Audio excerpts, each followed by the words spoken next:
Alright, hey guys, welcome back to another video. So I've played a bunch more PlayStation 2 games since my last update video on PlayStation 2 games that I've been playing lately. So I figured let's make another video and jump right in and talk about the ones I've played and enjoyed or maybe not enjoyed so much. Before we do get into this though, the way that I choose which PlayStation 2 games I play is essentially I make a giant roulette wheel and then I spin this wheel with all the games on there that I've never played in my PlayStation 2 collection or games that I played very little of or touched so long ago that I barely remember. And then whatever game it lands on is the game I play. And then I do this on my Twitch channel and I let, my viewers kind of decide which games I play for longer or shorter. So that way, if they're not enjoying the game that I'm playing, we can kind of move on to the next one. But it's a really fun and interactive way for me to play games that normally I would not play. And there's some games in here that I probably would have never touched, potentially ever, but I put them in the wheel to kind of get me out of my comfort zone and play some really interesting stuff. So what do you say we jump in with one that I have been curious about for pretty much since the game came out, and I originally avoided this because of how much negativity it was getting in the press and reviews, and that is Dirge Cerberus Final Fantasy VII. I have finally played and beat this game just recently, just the other day, and boy, it was quite the experience. I will say that I am kind of disappointed in myself for not having played this sooner because I actually really enjoyed this game. It was better than I was anticipating because I had heard so many negative things about Dirge Cerberus over the years. And going into it, I was expecting a catastrophe, but I came away pleasantly surprised. The best way I can sum this up is if any of you have ever played Gungrave, it's very similar to Gungrave. It's a very action-oriented, simple, action arcadey style shooter that kind of emphasizes comboing enemy kills. I would say the thing that I was most disappointed in as a Final Fantasy VII fan is that I didn't really care too much about the story for the most part. There were a lot of really random characters and situations, and I'm not super well versed on my Final Fantasy VII lore as of late. I haven't watched Advent Children since that movie came out, so a lot of this was kind of over my head, especially the deep ground stuff. There's this faction in this game that's dealing with Shinra, where it's like this really weird group of characters that have kind of been kept a secret, and it's like the main villains of the game. I'm not going to get into the story of this. Let's talk about the gameplay, because honestly, you would play this for the gameplay, and for the gameplay, I really enjoyed what they had on offer here. It's a simple game. All you're doing is just shooting from a selection of like 3 or 4 different weapons, and you combo enemy kills together, and you want to try and keep these combos going because it kind of makes your next attack do more damage once your combo drops. And it's got really flashy cutscenes. The cutscenes in this are actually phenomenal. It's some of the best cutscenes I've seen on the PlayStation 2. And certain levels are actually some of the best looking levels that I've also seen in a PlayStation 2 game. This was a late release, and it definitely shows. Some of the later levels in the game, some of these on-rail sections just look absolutely stunning with the architecture of the levels and the colors, and just everything comes together to create such an awesome mood and atmosphere and sense of scale that I rarely ever see in PlayStation 2 games, so that was kind of nice. Vincent himself is kind of, for me, not a very super likable character. He doesn't say a lot in the game. He kind of has this mysterious, ooh, I'm cool aura behind him. So I pretty much just played this game for the action. I didn't care about the story too much. I didn't care about the characters. I just liked watching the cutscenes because they were nice to look at. In terms of the progression of the game, I think the length was just about right. Right around when I was starting to get tired of the game, it started to pretty much come to a conclusion. And, it's got like 13 levels. It takes you about 10 to 12 hours to get through the game, and I think that's pretty much the perfect length. I was most taken aback by the surprises that were in here. I have remained completely blind on this game. I've refused to watch gameplay on this for all these years because I knew one day I would play it. And I was really surprised where there were sections where you're like platforming around as Kate Sith, in a little stealth section, or areas where you're kind of doing a Panzer Dragoon style rail shooting segment. It was nice to have no puzzles really for the most part, and just have some nice straight up linear but not so linear levels. There's room for exploration, which I appreciated. There were some levels that were very maze-like, where you can kind of go off and explore, find items, find power-ups. I will say that the power-up system in this game is pretty rudimentary. It's just pretty much get money, either choose to invest it into your stats or into new weapons and stuff. It was an interesting dilemma to not know if I should be raising my level or saving my money for new weapon upgrades. For the most part, I pretty much just stuck to the handgun. The Cerberus handgun was just so insanely powerful in this game. I pretty much ignored like the sniper rifle style play that you can do. Yeah, just to keep it super, general, I just wanted to say that I enjoyed Dirge Cerberus, and I do think this is a game that suffers from, when the game came out, we had certain expectations for Final Fantasy as a series, and anything that had the Final Fantasy name on it, especially Final Fantasy VII, people had these lofty expectations. I don't blame anybody for not liking this game when it first came out. In fact, I feel like if I would have played this game when it first came out, I also too would have been disappointed, because it's nothing really much of an RPG. It's just a very linear action shooter. But I think as time goes on, games like Dirge Cerberus age well, because we don't get games like this anymore, like almost at all. So going back to a sort of bygone era of simple action games that aren't overly bloated with mechanics, and just, you know, you're just there to blow stuff up and have fun doing it with a simple control scheme and a not so long playthrough that doesn't take, you know, weeks at a time, I would recommend you pick up Dirge Cerberus. If you've written this game off, go for it. If you're not a super big Final Fantasy fan, that's okay. I was lost with the story too. If anything, just skip the cutscenes and play the game. I think it's fun enough to recommend it on that level. All right, so let's move on to the next game. I had a lot to say about Dirge Cerberus, so I wanted to give it the time it deserved. Moving on, I played Chulip for the first time. A lot of you will probably be surprised by that, because you know I love my quirky, weird games, but this is one that I actually never got around to for, well, until now, pretty much. For those of you that don't know this game, it is a kissing simulator. So the best way I can sum this game up is it's kind of like a light Animal Crossing style game, except it's more of a puzzle game in the sense of you got to figure out how to kiss everybody in this town that you live in. And you move there, you move in with your father, you're a poor family, and the objective of the game is you meet this girl of your dreams. She's kind of snobby, kind of stuck up, but you want to give her a kiss, and she's like, listen, I'm not giving you a kiss until you are essentially more popular. You know, you're poor, I don't want to kiss you. So you in order to win her over, you need to write a love letter, the best love letter you can write. And in order to do that, you need like the pen, the ink, and the paper, like the crazy trio to make the best love letter possible. In order to get these items, you got to go around and you got to kiss a bunch of people in order to get these items, and then you can write the love letter. And spoilers, you know, you do end up kissing the girl of your dreams at the end of the game when you get all these things. This is a true accolade for this game to have. You know me, I played a lot of weird games. This may be the weirdest game I have played on the PlayStation 2, and I say that in a good way. Now, I will say, I did not love Chulip. I have a lot of problems with this game in terms of just general gameplay mechanics, progression, aggravation, frustration, but at the end of the day, it has been a couple of weeks since I beat it. Once I sit and stew and think about it, this will be one of the most unforgettable PlayStation 2 games I've ever played, even though it's not a 10 out of 10 experience. You know, it's a very sort of like 7 out of 10-ish kind of game for me, because a lot of the drawbacks being like actually learning how to progress are insanely hard. In fact, the manual in this game for the US version, if you get the game and you get the manual, everything inside is a strategy guide. There's maps, there's checklists. They legit tell you what to do in this game up until the credits roll. And let me tell you, I mean, I was streaming this game, so I wanted to keep the game moving along, right? I didn't want to get hung up on anything for too long. I did reference this the guide in the manual quite heavily, and it does say, you know, hey, on the back of the box, it says, you know, mini strategy guide included. I don't remember where it says that on the back here somewhere. This is a game that you absolutely want to play with the manual at least, and still even then some things are kept kind of cryptic, because in order to kiss certain people, you need to be there at a certain time of day. You need to fulfill certain conditions. Some people you can't kiss until you've kissed other people beforehand. It's convoluted, but this game oozes style. The music is crazy.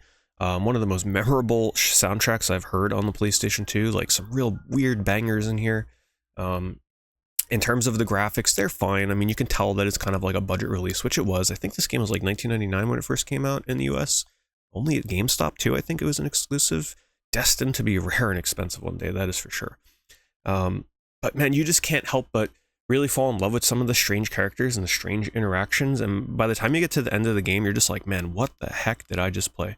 Yeah, there were some headaches. Yeah, there were some really frustrating moments. But once you figure out what you need to do in this game, in terms of like, you know, you want to be leveling up, you do level up, you kiss more people, you level up, you get more health, because you can be damaged in this game. If you make one wrong choice, you can get one-shotted and killed and game over and have to retread a lot of old ground. Let me just say, if you're a fan of games where it's sort of like a slice of life style experience, where you have a lot of patience and you're willing to use a guide of some sort to help you through this game, believe me, you will want to do that. I highly recommend Chulip. It is available on PSN, PlayStation 3, so you don't have to worry about getting the PlayStation 2 version specifically, which is not easy to do these days. I highly recommend it. Chulip, now one of my new favorite and strangest games I've ever played. All right, we're going to move on to something that I just started a playthrough of, actually last night. The wheel was fortunate enough to finally land on Kingsfield, the ancient city. This is actually my first ever Kingsfield game that I am playing. Now, yes, I have played and love Eternal Ring. It's one of my favorite PlayStation 2 games.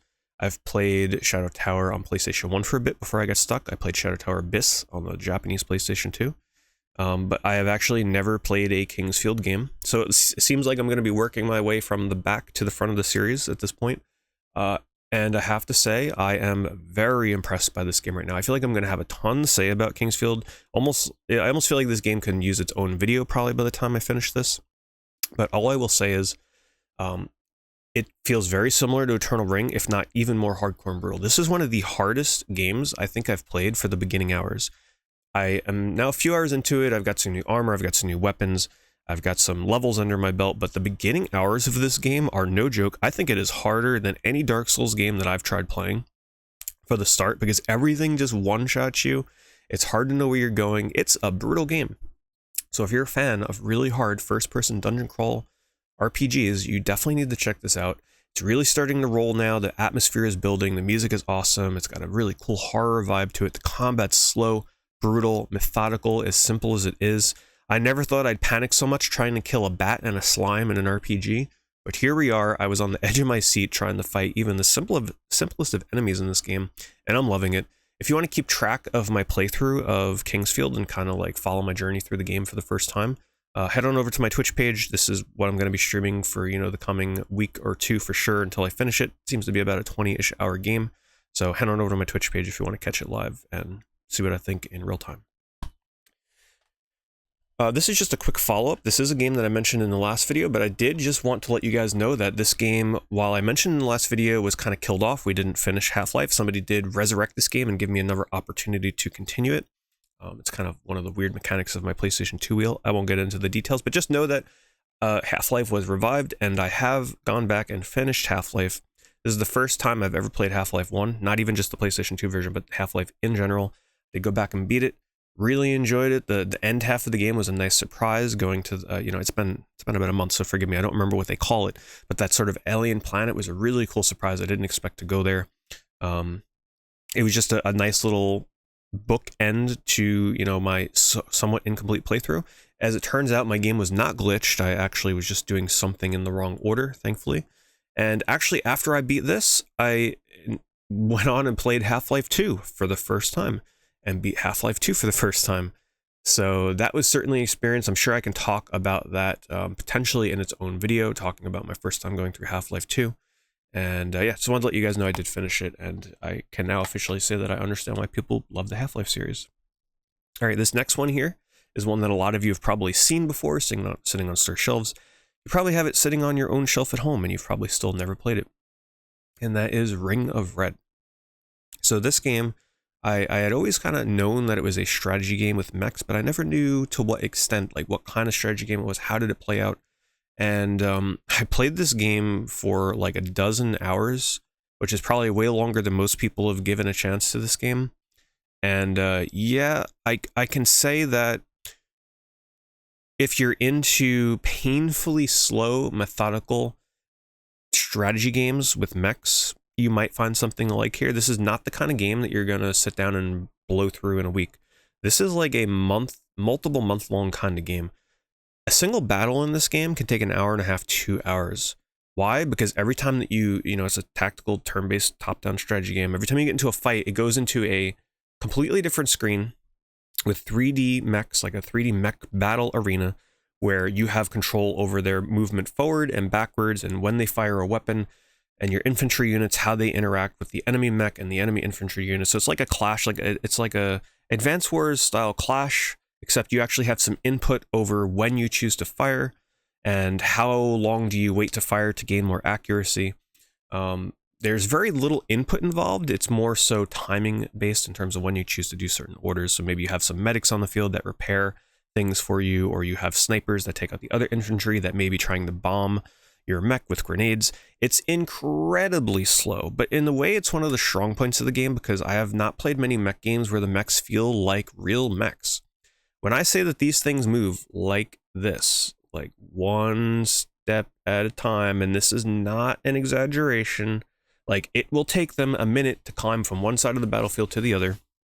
If that's your kind of thing, and you want to play a mech game where it feels like you're actually piloting giant slow mechs, you might enjoy this, but you got to be into slow tactical games. The story is there. That's all I'll say. I was kind of bored by it. It wasn't really my thing. It's a lot of talking heads back and forth. It's got a bit of an anime style to it, a little bit of an anime sense to the character designs and the cutscenes and stuff like that. There's definitely an audience for this, but I'm not the main audience. I'll say that. I enjoyed it. I didn't hate it.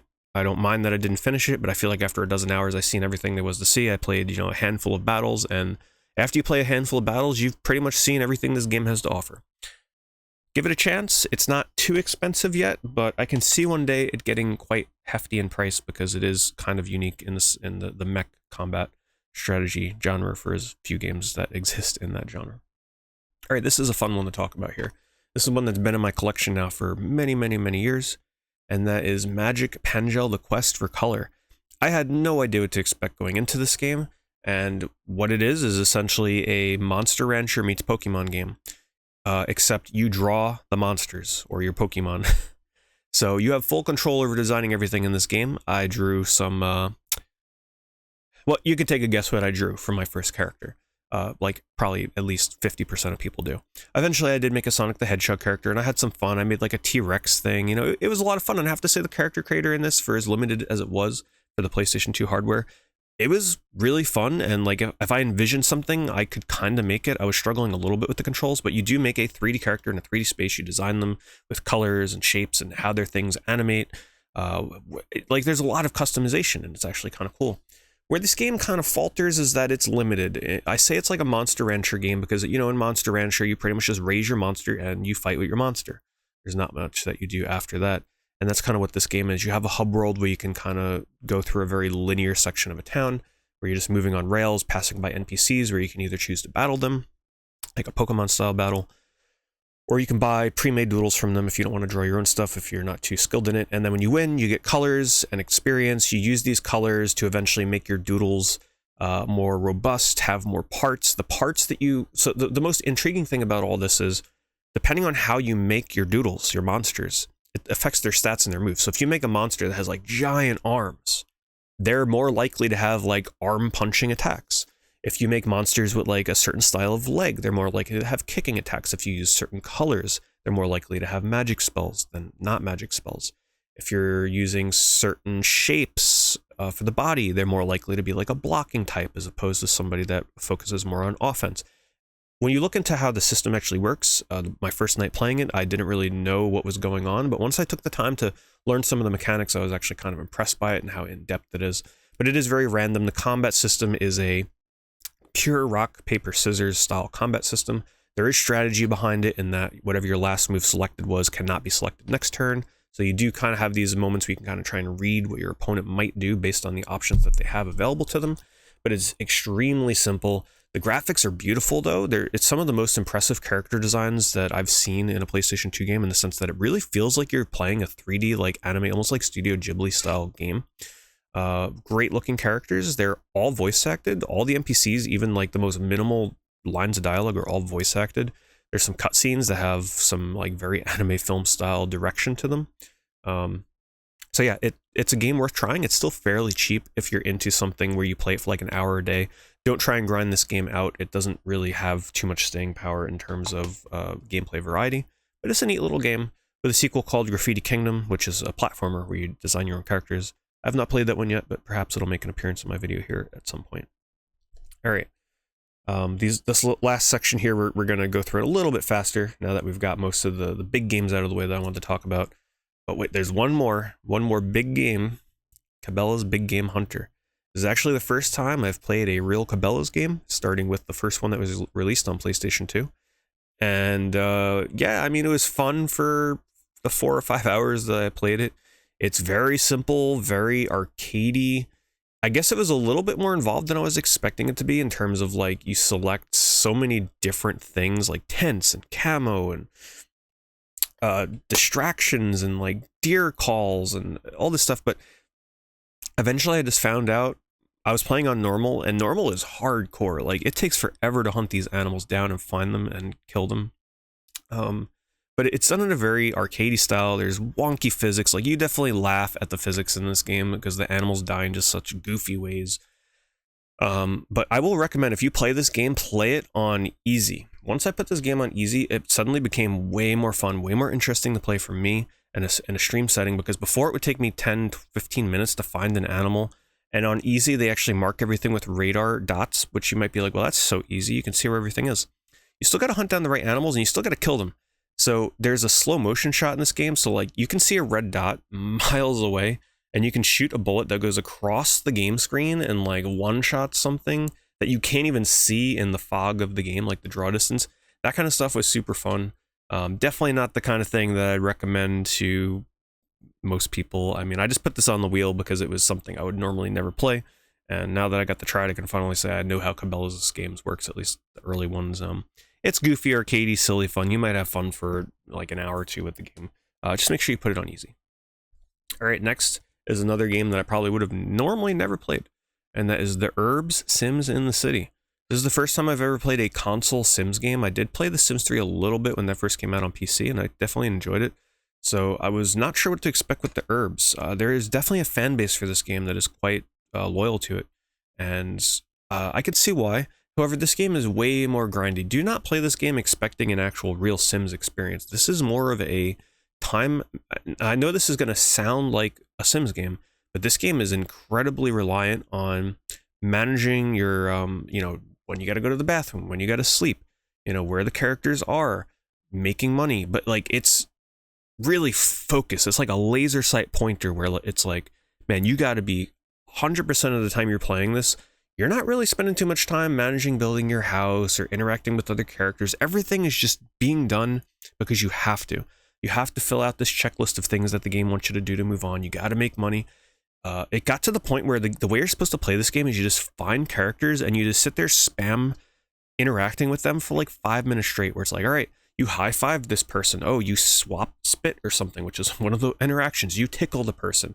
Like, dumb, silly stuff. And I was laughing when I first started playing because some of these interactions were crazy. Like, the animations are definitely laugh out loud ridiculous, which was definitely one of the draws of the game, just how wacky it is and how crazy the characters are, and the things that they do with one another. Like, they inhale air in like a little like club exclusive. Like, it's just some weird...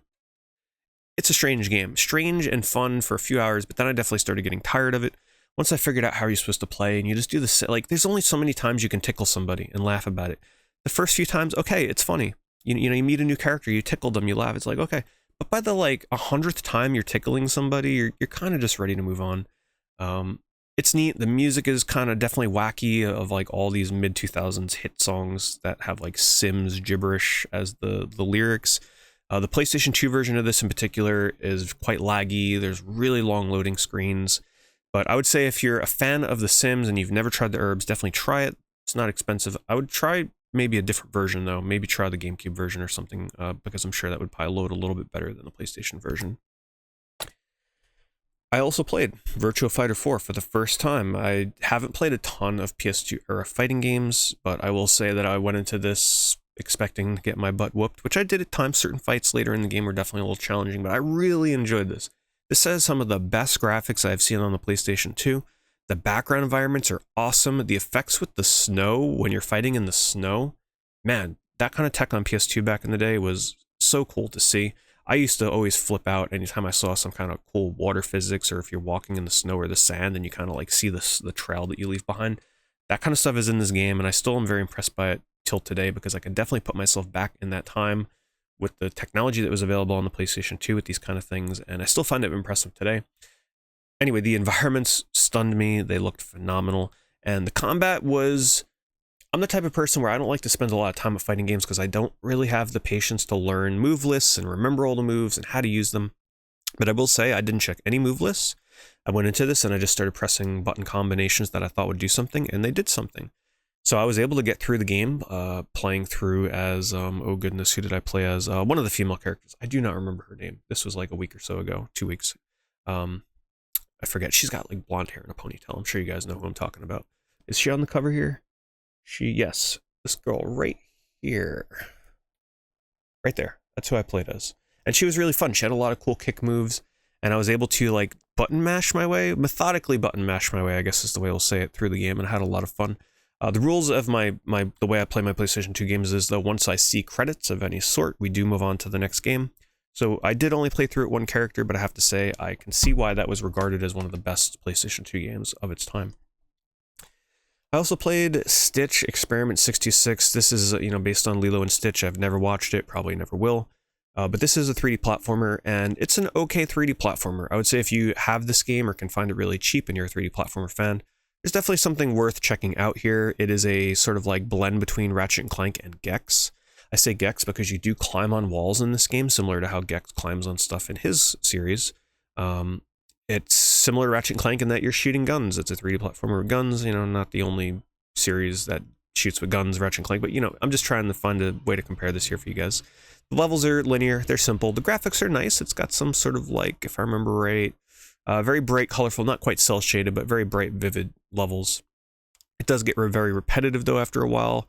A lot of the levels start to feel kind of similar after a bit. There's only so much they can do in terms of the environments in this game, and some of the platforming and the camera work is incredibly wonky. As you can imagine, it is hard to design a 3D platformer where you're moving fast and climbing on walls and pipes that kind of contort and spin and twist. So the camera does get incredibly hard to control at times, especially landing your jumps. But if you're a 3D platformer fan, this is probably one that you have written off for playing, and I would recommend you check it out if you can get it cheap enough. This one here I didn't play for very long. People definitely wanted to move past this, and I don't blame them. I do love my terrible games, but this is definitely a terrible game, and that is Biker Mice from Mars, a PlayStation 2 game that you probably never knew existed. Believe me, you're not the only one. Most people only know of the one that was like on the DS, but there is a PlayStation 2 version. This is an on-rails sort of like, I guess you could say Spy Hunter-esque game where you're just going down a linear corridor, shooting stuff, picking up power-ups, and trying to get to the end of the level.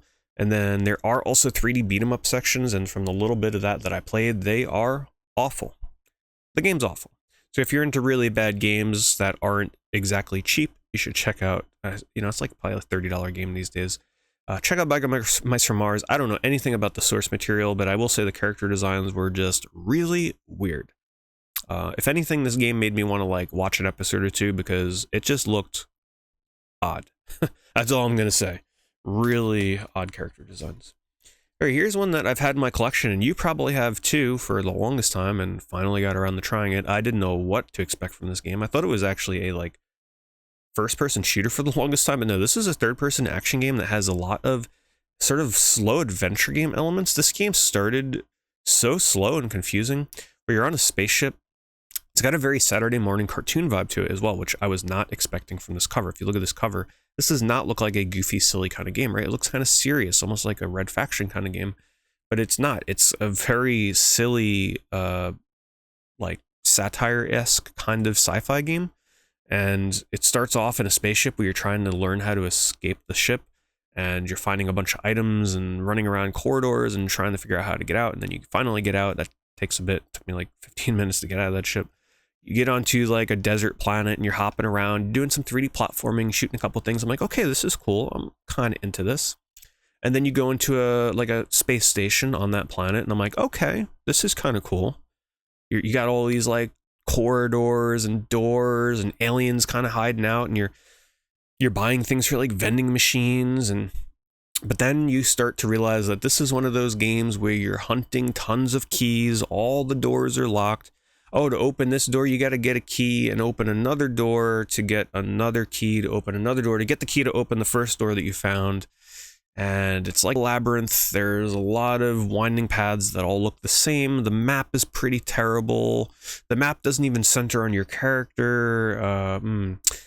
It's laggy. It's slow. It's just a very mediocre game. I could see why somebody would like it. You gotta be into that kind of thing though, hunting down items and doors and keys and dealing with, not the best optimization for the PlayStation 2 console. The best thing I can say about this game is it tries a lot of different things. It's got a bit of a, you know, comedic approach to it that you may not be expecting.